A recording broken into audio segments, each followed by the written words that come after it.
Assalamualaikum warahmatullahi wabarakatuh. Perkenalkan, saya Deta Sari Aslina dengan NPM 2217051117 dari jurusan S1 Ilmu Komputer kelas D.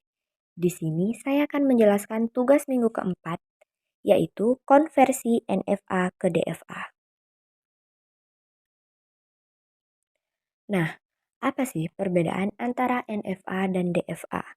Jadi, non-determinisme dalam NFA mengizinkan beberapa transisi untuk simbol input yang sama dari satu state, sedangkan pada DFA hanya memiliki satu transisi yang pasti untuk setiap simbol input. Seperti pada gambar, di mana pada NFA, Ki 0 diberi inputan 0, maka akan menuju Ki 0 itu sendiri dan akan menuju Ki 1. Jadi, jika transisinya memiliki simbol input yang sama lebih dari satu state, dikatakan mesin NFA. Gitu juga sebaliknya. Mesin DFA hanya akan menuju ke satu state saja. Contohnya, jika Ki 0 diberi inputan 0, maka akan menuju Ki 1 saja. Dan Ki 0 diberi inputan 1, maka hanya akan menuju ke Ki 2.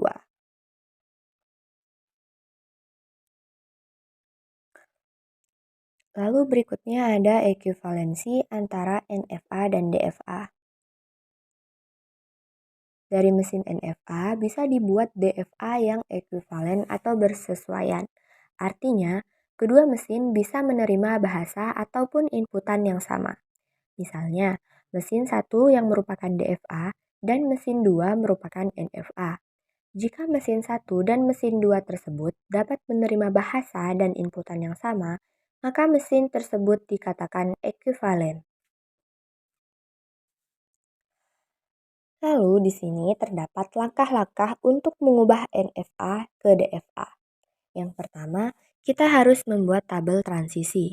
Yang kedua, kita harus memulai dari state awal, di mana setiap state merupakan himpunan.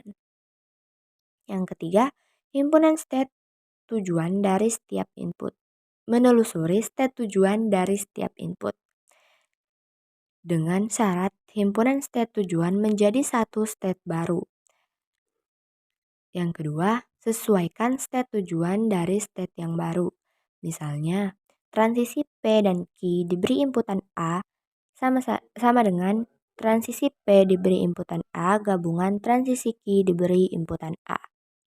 Yang ketiga, himpunan kosong juga dianggap sebagai sebuah state.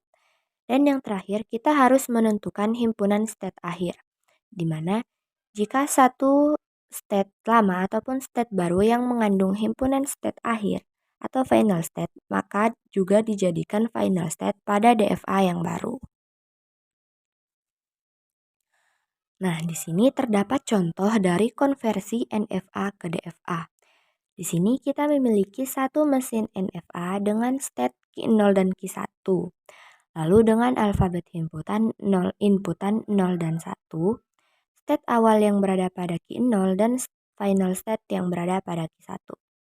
Dengan fungsi transisi, Ki 0 diberi inputan 0 akan menuju ke Ki 0 dan Ki 1.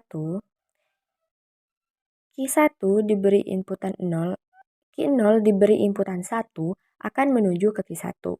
Sedangkan Ki 1 diberi inputan 0 tidak menuju state manapun. Maka di sini ditulis himpunan kosong. Lalu Ki 1 diberi inputan 1, maka akan menuju ke state itu sendiri dan menuju ke state 0. Jadi di sini kita menulis state Ki 0 dan Ki 1. Setelah membuat tabel transisi, lalu kita melanjutkan ke langkah selanjutnya, yaitu kita harus memulai dengan satu state awal di DFA. Karena state awal di NFA tadi berada pada Ki 0, maka kita akan memulai dari Ki 0. Sini Ki 0 diberi inputan 0 akan menuju ke Ki 0 dan Ki 1. Ki 0 diberi inputan 1 akan menuju Ki 1. Ki 1 diberi inputan 0 tidak akan menuju state manapun, maka di sini kita tulis himpunan kosong. Ki 1 diberi inputan 1 akan menuju ke state Ki 0 dan Ki 1. Nah, di sini state Ki 0 dan Ki 1 kita anggap sebagai state baru. Jadi Ki 0 dan Ki 1 diberi inputan 0 akan menuju state itu sendiri. Begitu juga jika diberi inputan 1. state Q0 Q1 akan menuju ke state itu sendiri. Nah, di sini kita mendapatkan tabel transisi DFA yang baru dari NFA sebelumnya. Di sini kita menganggap himpunan kosong juga merupakan sebuah state. Jadi Q1 diberi inputan 0 menuju ke himpunan kosong. Himpunan kosong di sini juga kita anggap sebagai state baru. Nah, di sini kita mendapatkan DFA yang baru dari NFA sebelumnya, yaitu dengan state Q0 Q1, alfabet inputan 0 dan 1, Q0 yang berada pada state awal yang berada pada Q0 dan final state yang berada pada Q1. Nah, di sini karena state baru Q0 Q1 mengandung Q1, maka kita juga menjadikannya sebagai final state. Jadi, pada DFA yang baru ini kita memiliki dua final state, yaitu Q1 dan Q1 dan Q0. Nah, DFA yang baru ini memiliki fungsi transisi Q0 diberi inputan 0 maka akan menuju ke Q0 dan Q1 atau pada state baru tadi. Lalu Q0 diberi inputan 1 akan menuju ke Q1. Q1 diberi inputan 0 akan menuju ke himpunan kosong. Karena tadi himpunan kosong juga dianggap sebagai sebuah state. Lalu Q1 diberi inputan 1 maka akan menuju ke Q0 dan Q1. Nah, apa sih manfaat dari konversi NFA ke DFA ini?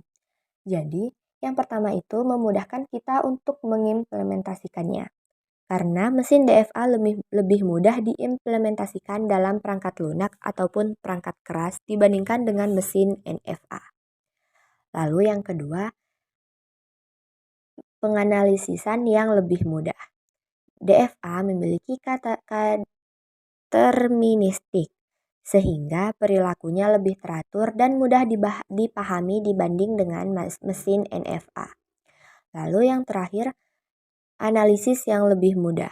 Konversi NFA ke DFA lebih sering digunakan dalam pemrosesan bahasa alami untuk menganalisis dan memahami teks. Nah, terima kasih. Sekian yang dapat saya sampaikan. Saya akhiri. Wassalamualaikum warahmatullahi wabarakatuh.